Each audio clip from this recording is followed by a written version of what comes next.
ثم أورد رحمه الله حديث أنس بن مالك رضي الله عنه قال: خطب رسول الله صلى الله عليه وسلم خطبة ما سمعت مثلها قط، فقال: لو تعلمون ما أعلم لضحكتم قليلا ولبكيتم كثيرا.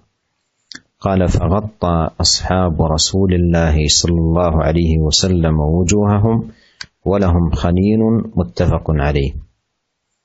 وسبق بيانه في باب الخوف.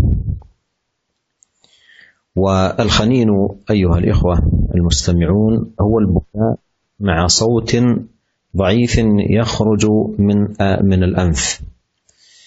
وهذا الحديث فيه ما كان عليه نبينا صلى الله عليه وسلم من نصح لهم، نصح للناس، ووعظ وتخويف بالله تبارك وتعالى، وحث على خشيته جل في علاه. ومن ذلكم هذه الخطبة العظيمة المؤثرة التي كان لها أثرها البليغ على أصحابه صلوات الله وسلامه عليه، حتى قال أنس: غطى أصحاب رسول الله صلى الله عليه وسلم وجوههم ولهم خنين، أي يبكون من شدة تأثرهم بموعظة النبي صلى الله عليه وسلم. وهذا ولا شك فيه التنبيه على حاجة العباد إلى الوعظ والتذكير بالله سبحانه وتعالى، وأن الذكرى تنفع المؤمن كما قال الله عز وجل: وذكر فإن الذكرى تنفع المؤمنين. ولا سيما مع كثرة الشواغل وأسباب الغفلة وموجبات له، فما أحوج الناس إلى الواعظ الناصح المؤثر المبني وعظه على كلام الله وكلام رسوله صلى الله عليه وسلم، لا على القصص الواهيات والحكايات المخترعات والأشياء المفتعلات التي لا أصل لها ولا أساس يأتي بها بعض القصاص بقصد التأثير، وهي تؤثر لكنها ليس تأثيرها ذاك التأثير الشرعي الذي هو من هدي كتاب الله وسنة نبيه صلى الله عليه وسلم، وإنما هو تأثير ربما جر إلى بدعة أو جنح بالإنسان إلى نوع من الهوى والمخالفة إلى هدي الله تبارك وتعالى. Selanjutnya pengarang kitab ini menyebutkan sebuah hadis yang diriwayatkan oleh Al-Bukhari dan Muslim dari Anas bin Malik radhiyallahu anhu. Beliau berkata, Rasulullah sallallahu alaihi wasallam berkhutbah dengan sebuah khutbah yang saya tidak pernah mendengarnya sebelumnya.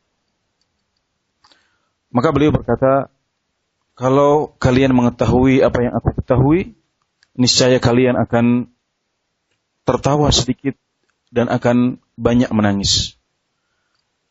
Kemudian Anas berkata, maka para sahabat Rasulullah SAW menutupi wajah mereka dan mereka menangis terseduh-seduh.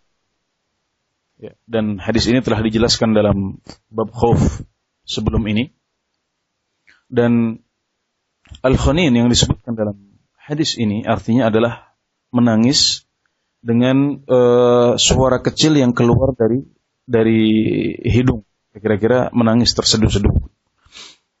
Dan hadis ini menjelaskan kepada kita tentang kedudukan Nabi Muhammad SAW sebagai seorang Rasul yang mencintai umatnya, yang selalu menyampaikan nasihat untuk mereka, menyampaikan pesan-pesan yang mereka butuhkan, serta menganjurkan mereka kepada ketaatan kepada Allah Subhanahu wa taala.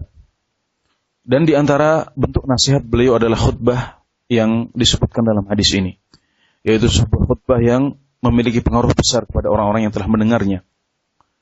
Dan disebutkan di sini bahwasanya para sahabat telah menutup wajah mereka, kemudian menangis terseduh-seduh karena mereka terpengaruh oleh pesan yang telah disampaikan oleh Nabi Muhammad SAW dalam khutbah beliau. Hal ini mengisyaratkan kepada kita bahwasanya hamba-hamba Allah Subhanahu wa taala itu membutuhkan nasihat, butuh untuk terus diingatkan. Ya, sebagaimana firman Allah Subhanahu wa taala yang artinya, dan berilah peringatan karena sesungguhnya peringatan itu bermanfaat untuk orang-orang yang beriman.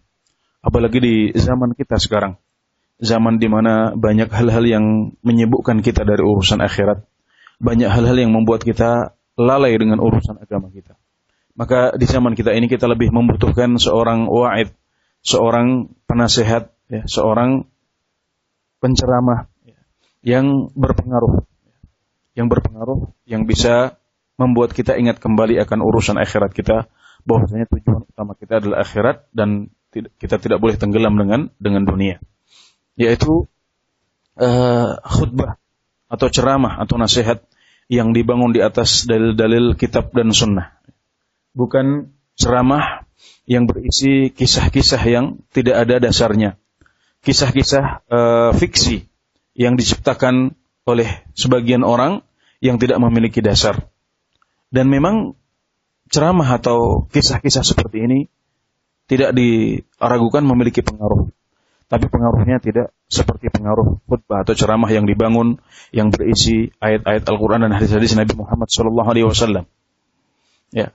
Dan ceramah-ceramah yang berisi cerita-cerita fiksi dan palsu seperti itu bisa jadi membawa orang kepada bid'ah atau membawa kepada hawa nafsu, bahkan mungkin malah membawa kita untuk menyelisihi perintah-perintah Allah Subhanahu wa taala.